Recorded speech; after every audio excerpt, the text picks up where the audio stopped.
Hey, what's up YouTube? Dan the Fix-It Man. Thought I'd give you another quick video here, a quick update on the Mercury Cougar that we're working on. This is the 67 Cougar that we road tripped down here. Last video, I think I left off, we had a stripped oil pan. The previous owner had taken it to an oil change place and they jammed a little drain plug in there, and that was they actually jammed a metric size in there. I can't find it right now. That is so stripped, and I didn't really want to drill it bigger. You can see it's right there on the edge, so just didn't think we'd have much luck. So we got this filled back up, and a part of taking off the oil pan, let me show you down here.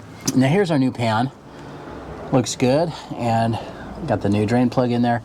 Now we did have to drop the starter down along with the cross member, but I also dropped down the idler arm. In order to clear the oil pan, we did have to we just unbolted it from the frame.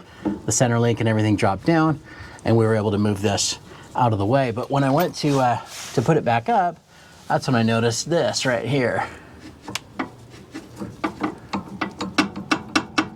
Our bushing is just completely shot here, which is crazy that our steering was, you know, as good as it was. It really wasn't great, but I didn't feel major play, but I did hear a noise and it sounded just like that. So we got a new idler arm. I went with this one here from Moog, and I do need to put that in next. So I really wasn't gonna make a video on how to do this, but I just thought I'd give you a quick little update here. We'll pull this guy out.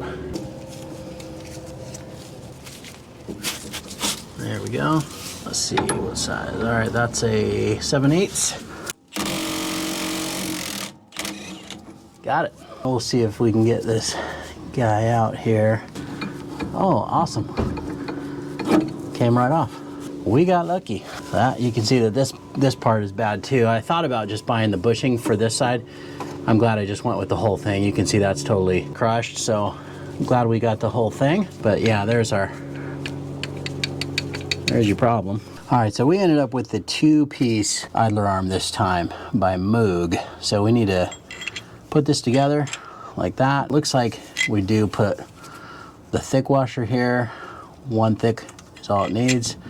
Tighten this castle nut. It says to 25 to 35 foot-pounds. All right, so I actually put this in the vise here so we can get this torqued down and get our cotter pin in here. There's 25. It says go ahead and do the lower end of the torque first. That actually is really close to lining up.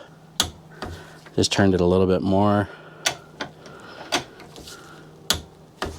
All right, I'm satisfied with that. Comes with new cotter pins.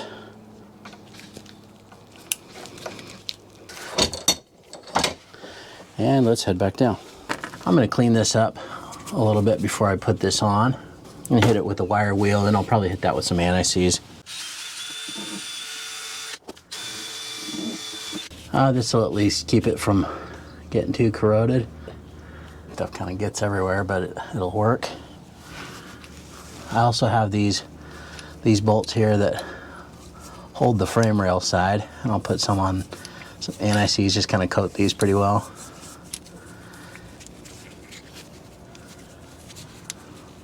All right, we'll set those aside. Did my best to understand the instructions from Moog on this, and I understood it to put 2 of these rubber bushings or washers on the long side of this bushing and then 1 on the short side. Now we do have a washer. It says if you don't have one, don't use it, because you know some of these are just different types of lock nuts. But this one, we are gonna put it on there. I already put the grease zerks on here too, even though it says you don't need to do that until afterwards, but I've got them on. I'll just snug this for now. We'll torque that once we get everything else in place. Looks like I need to turn that a little bit more this direction. That looks pretty close.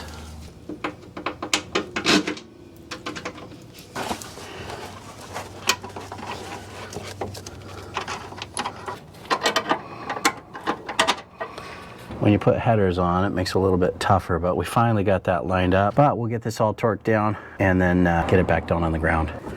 Torque on this one says 30 to 40, but kind of like the other one, you need to set it to the lower end of that and then torque it in place and then put that cotter pin in. So let's see if we line up anywhere. Nope. Gotta keep going. Looks like it'll go right through. I guess I probably could have torqued this on the ground. Maybe it'll make a difference how it settles, but for that torque spec and which one we end up in, I don't think it'll make a big difference whether we're in the air or on the ground, but most of the time we would do suspension stuff, you know, and torque everything when it's on the ground. So maybe I'm doing this wrong. Sorry. Okay, I do still need to torque those frame rail bolts there real quick. Get her back down. Oh, you know what? We still need to put that cross member on, so let's do that. Last piece is just this cross member here.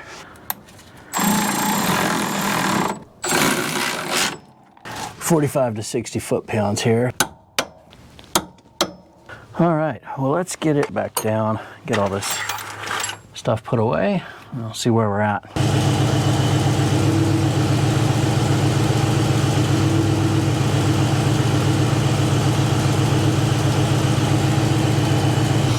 All right, well, we're letting it warm up here a little bit.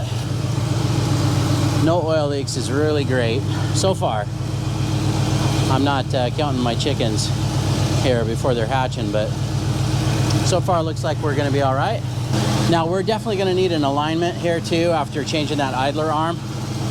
You know, this steering wheel was completely crooked that entire trip, so we knew we needed one. All the other linkage in the steering looks okay. There's minimal play in most everything else. I know I should probably just do all of it, but for right now we just wanted to get this back on the road, get it out and drive it. So I think I'm gonna go for a quick test drive and then we'll come back, wrap this up.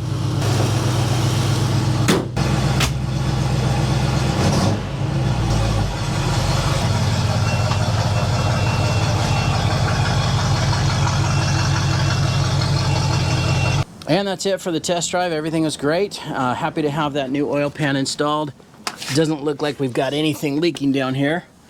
But that's pretty much it for today. Hope you liked the video. Please give it a thumbs up and subscribe if you don't mind. That does help me out. And if you want to see more videos of this car, just let me know in the comments. Thanks so much for watching and good luck.